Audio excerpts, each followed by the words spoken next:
Alright guys, welcome back to the third episode of Pokemon Pinball Ruby and Sapphire Edition. We're going to go straight into the Ruby field, and we're going to hopefully manage to make it to the final stage.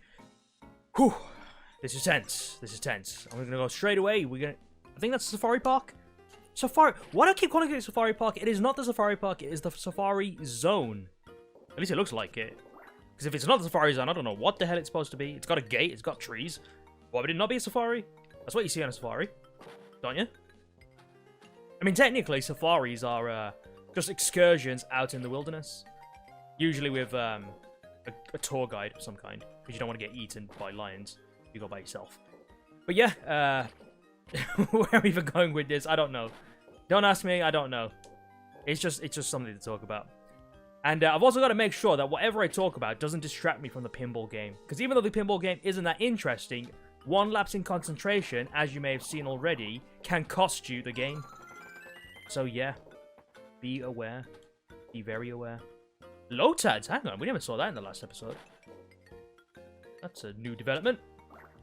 Well, they were short-lived. We didn't get to hit one of them. How have they changed? It changed to a Whiscash. Oh yeah, there's the additional bonus game. If I can get that into Whiscash's mouth, you will see. Your additional meaning? Oh, never mind then. Well, catch-up mode means Whiscash has to leave us. And Chinchou's come back. Look, we've already got it in Sharpedo's mouth. We're great. Hey, that's a Pikachu! Let's get Pikachu for our first Pokemon. Oh no, I've got rid of the 3 Chinchou. Oh no, even better. I've got the 3 rotating Chinchou. That is better because it's more likely to hit, I think. Yes, there we go. Super combo. Thunderwave go! No, let's not get into that again. That was what caused me to lose the ball in the last episode. We're not going to talk about Thunderwave anymore. But we are going to talk about a Thunder Pokemon, Pikachu. We hit him 3 times. And we caught him. Yes. I'm actually liking that. Pikachu's our first Pokemon, just like Ash Ketchum. This either bodes very well, or very bad for us, because, you know, his track record. Aside from the Alola League, his track record is not great because all of his quarterfinal, best 16, best 8, semi-finals, semi-final Frontier, if you know what I'm talking about. But anyway, yeah. Hopefully we do better than Ash's track record. We actually win a league, you know, like the actual Pokemon game does. And Pokemon, you know the one we read? That 4-episode thing? Where we had Red catching every single Pokemon, beating Mewtwo, catching Mewtwo. They even set up a sequel, a possible sequel where he could capture Mew. And, you know, he beat the league. He beat the league with a Dodrio. With a goddamn Dodrio. You don't do that. You don't beat the league with a Dodrio. Who's ever beaten the league with a Dodrio? If you beat in the league with a Dodrio, you deserve a Congressional Medal of Honor. I don't even know what that's meant to be awarded for, but you deserve it. Okay? You don't take a Dodrio. It's fast, by all means. Don't get me wrong. It's a good Pokemon. It's got, you know, okay stats. It's just not the Pokemon that you'd think of using. You know what I mean? Oh yes, we got an upgrade. But anyway, yeah, he had some other Pokemon as well. I think he had Rapidash. That's actually a 5 Pokemon you don't see used in combat that often. Most people elect for Arcanine. If you're not choosing a legendary, that is. And Charizard, of course, don't get me wrong. Charizard's a starter, that was implied. But yeah, a Pokemon aside from Charizard or a legendary would be Arcanine. And Arcanine, if you didn't know, was originally going to be a legendary. That's why in the opening sequence, where Ash is running in the field and he's got Articuno and Zapdos alongside him, there's also an Arcanine running in the background, but no Moltres. That's weird, don't you think? And then they tried to change it. Oh, wait, you know, it wouldn't match the symmetry, having 2 birds and 1 dog. But eventually they did go for legendary dogs, didn't they? With Johto, or Johto, because they had Raikou, Suicune, and Entei. And fun fact about those dogs, there's also another 3 sets of mammals, let's put it that way, that looks similar. Feline or feral, if you know what I mean. I don't know why I paused there. I was hoping someone would like fill in what I was gonna say, but there's actually no one on the other end, so I'm gonna have to tell you. Those 3 Pokemon are Vaporeon, Jolteon, and Flareon that match up with Suicune, Raikou, and Entei. Because those 3 Pokemon were believed to have died in a burned tower, you know, the one in Ekritik. And Ho-Oh, the legendary Pokemon, came back and revived them. And upon reviving them, turned them into new beasts. Those beasts, you know, being the legendary beasts. So yeah, that's a pretty cool story. They never actually say that for certain, that it was those 3 evolutions, but it's the only thing that makes sense. Oh, there's Wishcash. I completely forgot he came back. Alright, we're going to play our first minigame of the game, which is not actually the main minigame, it's a side minigame, where we play some Celio basketball, or should I say Spheal basketball. So after a Seal appears, or Spheal I should say, if it comes along one of those ramps, hit it, send it up the ramp, and it'll go in for a basket. You can also send the Pokeball itself. Damn it. So yeah, it does a couple of bops on its head, and you can see it'll automatically score a basket. Now if they're floating along here, hit them and get them to appear outside. There we go.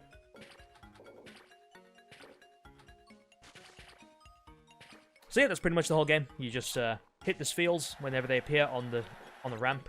If they don't appear on the ramp, if they appear in the water, hit them because you want them to be going onto the ramp. I think you'll get a couple of points for hitting them anyway. Dude, I am smacking you so much, just get up the ramp. Oh yeah, and don't hit the Spheals, or the Celios, in the middle of their animation because it will interrupt them. Yeah, it's a very therapeutic game. Oh, there's another Spheal. Spheal. Stupid. Dude. Hello.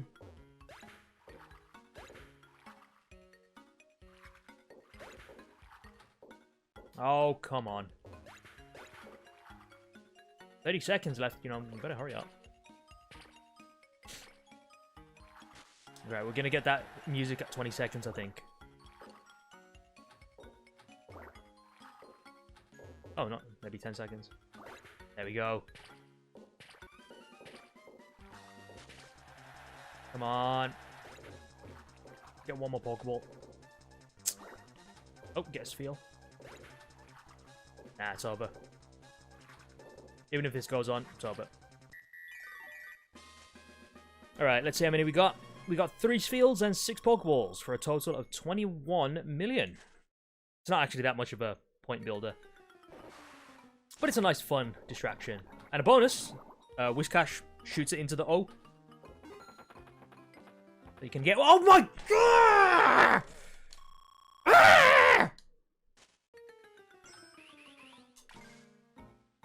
That's annoyed me so much.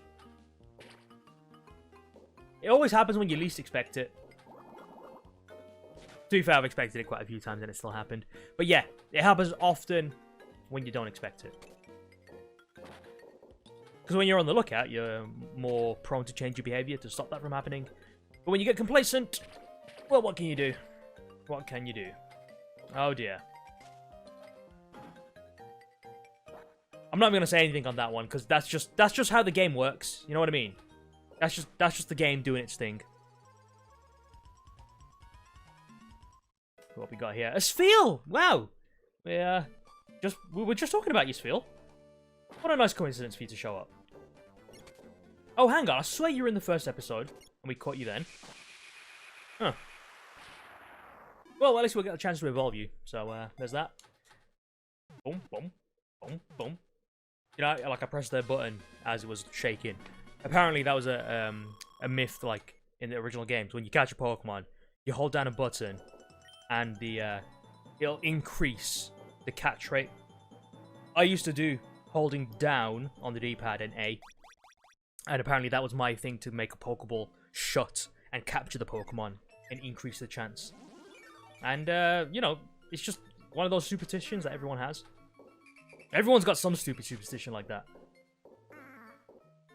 I'll also inform you guys that I have a secret superpower that you'll rarely hear about. It sounds really useless, but once I explain it, you'll understand how useful it actually is. The power is to predict, or maybe even control, when traffic lights turn green. Yeah? Think about that as a superpower. I don't know where I'm going with that. It's just, you know what it is? I think it's just because I've driven so many times on the road. I just know how traffic lights work. I just get the sense of timing, especially for the traffic lights in my area. Those ones you'll predict. And this isn't cheating by looking at opposite traffic lights and seeing, oh, they're turning red, so my ones are going to turn green. No, nothing like that. I just look at the traffic lights and I'm like, okay, 5 seconds time, it's going to start turning to green. It's going to go red, amber, and then down to green. And usually, you know, with a 1 second standard deviation, it pretty much works. Also, I've figured out with this Makihita, as soon as you get it to activate, you can punch the ball straight away. No need to wait. And I've also figured out that I'm not going to hit the one on the right once I've activated Makihita, because that's stupid. Why would you do that? And get rid of the ability to punch the ball. Alright. Nice! Stupid Nuzleaf. I did that because it guarantees when it comes back down, it does the travel. Alright, where are we going? We're going to the caves. I think this is the cave on Dooford Island. I can't say that for certain because they never actually give a name for each of these places. It's just a picture on the wall. Ah, damn it. I thought we were going to do an Evo mode. 100 points. The worst thing you could ever get. Oh, Aerodactyl, come and replenish the egg. I mean, you'd think it would be more of a stalk Pokemon, like a Swanna maybe. Actually, no, Swanna didn't exist. Whatever's closest, like a Pelipper, I guess. You know, because the stalk bringing the Pokemon. Well, bringing the Pokemon. Bringing the baby. You know, that. Where did that even come from? Who made that up? And how did it stick? Fucking hell, man. It's so random, some of the... I don't know how to describe that. Anyway, what would you even... Oh! Catch my breath there. What would you even call that? Like a myth? A legend? The legend of the stalk that brings babies? I don't know. But anyway, if you want to know a game that does something like that, that's Super Mario Advance 3. Or Super Mario World 2. Which is... I wasn't expecting to go here again. But yeah, the one with Yoshi's Island. They say in the beginning that the stalk bringing Baby Mario and Baby Luigi was attacked by Kamek. Or Bowser Jr. or whatever. And what happened? Baby Luigi was captured, and Baby Mario fell. And for some reason, Baby Mario didn't die as he fell to his death. It was actually... I think he landed on Yoshi's back. And Yoshi's back didn't break. Nope, nothing like that. Fell from a great height. Everyone was fine. It was all good. And then the Yoshis traveled to take Baby Mario to Bowser's castle. Or I should say, Baby Bowser, not Bowser Jr., Baby Bowser. Takes him to Baby Bowser's castle to recover Baby Luigi. I don't even... They're babies. Like, how can they even have a grudge already? It's almost like they know in advance that they're going to have a grudge. But yeah, that's it's a fun game. It's real fun. Has some weird controls. You eat the eggs, shoot the eggs. But it was actually really fun. And the Game Boy Advance version has additional levels. With the lesser-known function, the e-reader. That was a novel thing, wasn't it? But I think the Wii U version of that game has the original version, or maybe the GBA version, pre-installed with all of the additional content, which is really cool. Come on.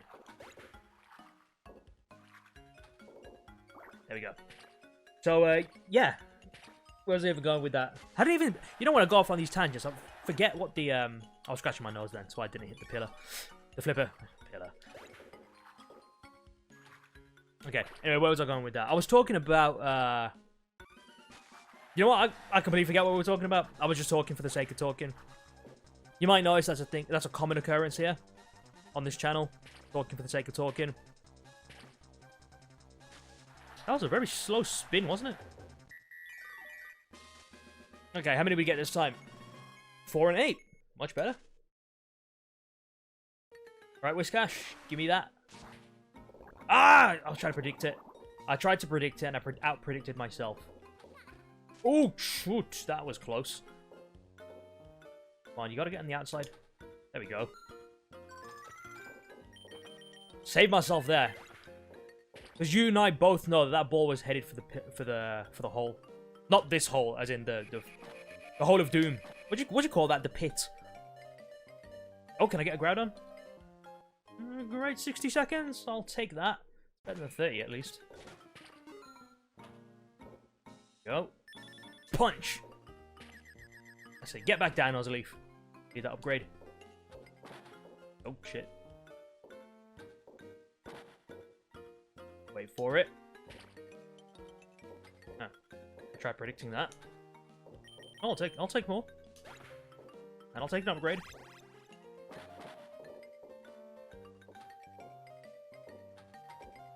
Come on, just gotta get in the mart. Or Evo, as it says there. I was ready for you that time. Even without the ball saver there. It wasn't going in.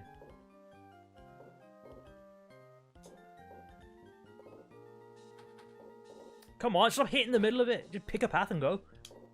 Ah! Come on. Come on! Fine. We'll do a catch. I'm still evolving Pikachu first. This has got to be my chop. Yeah. Oh, come the hell on. It's so awkwardly placed, that Chinchou Lotad place. The lake. There we go. Number 3.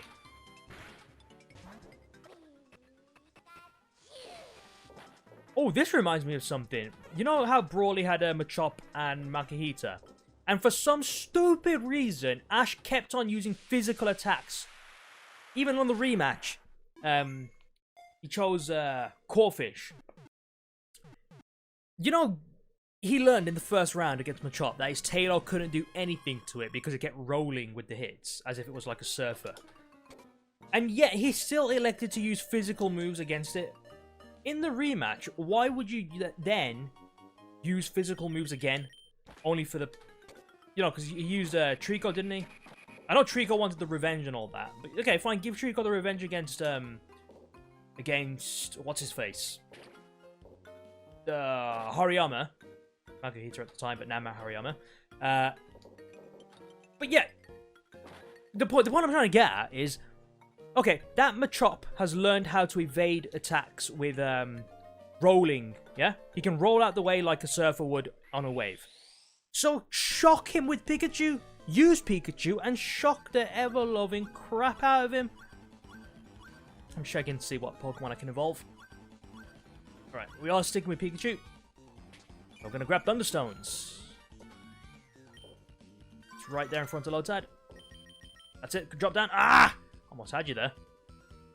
Okay, come on. Ah! You know what? I'm getting too frustrated, you know. That's my problem. That's a lot of my problem. What the hell? That wasn't frustration, by the way. That was just shock. Oh, come on. I was there as it was appearing. Nice, nice, nice. Okay, nothing Makihita can't handle. Come on, Makihita, give me that. Yes! You did well. You did well, lad. And this should get me the evolve. Nice. Now, Raichu, if you don't know, has appeared several times in the anime. The most notable, obviously, being Lieutenant Surge. But I think the second prominent appearance of a Raichu would be in the Sinnoh Saga. Because in the Sinnoh Saga, there was a trainer who had a Pichu and had a Raichu and didn't have a Pikachu. So he wanted Ash's Pikachu and he said, oh, I'll trade you a Magneton or whatever for it. Or a Magnemite. And then obviously Ash is like, no way, if you want a Pikachu, evolve your Pichu. And then he says, no, because if my Pichu evolves, then I won't have a Pichu. Then I have to catch the trio again. He wanted the trifecta of the whole 3 of the evolution line. So he fights Pikachu with Raichu because he says, my Raichu's better than your Pikachu anyway. And then he says, oh, we'll show you. And so there was an entire sequence, or that entire episode was basically rehashing the whole, oh, I'm Pikachu, I'm still better than a Raichu. You're not better than me because you're evolved. But they had to rehash it because Lieutenant Surge was like 4 or 5 seasons ago. Not even that, not even 4 or 5 seasons. 4 or 5 series ago. Because that was in the original anime, in the Kanto Saga. Now we're in the Sinnoh Saga, which is in like season 12, season 13. So, you know, they had to do the whole, oh yeah, Pikachu will lost the first time. He's going to train like Rocky with his montage. And to be fair, it's a good match. It's a really good match. I can't even complain about the match. The first time he gets knocked out, he gets a Hyper Beam in the face from Raichu. And in the rematch, he uses the Hyper Beam to jump up in the air. And then does a super spin using the energy from the Hyper Beam to put into his Iron Tail attack, which pretty much broke the sound barrier, if I can remember, because he sliced the air as he was falling and whacked the hell out of Raichu. Now, something that Ash does, he makes up strategies that no one else seems to know, and the biggest one in that season, and this whole Sinnoh Saga, was the Counter Shield. But another one that he made up was the combination of moves, and in that same fight, he used a combination of Volt Tackle and Iron Tail. Never used it again until he fought against Tobias, the guy with the legendary hacks. Because he had to use it against Latios to tie with it, I think. Yeah. So yeah, it's a really super powerful combo.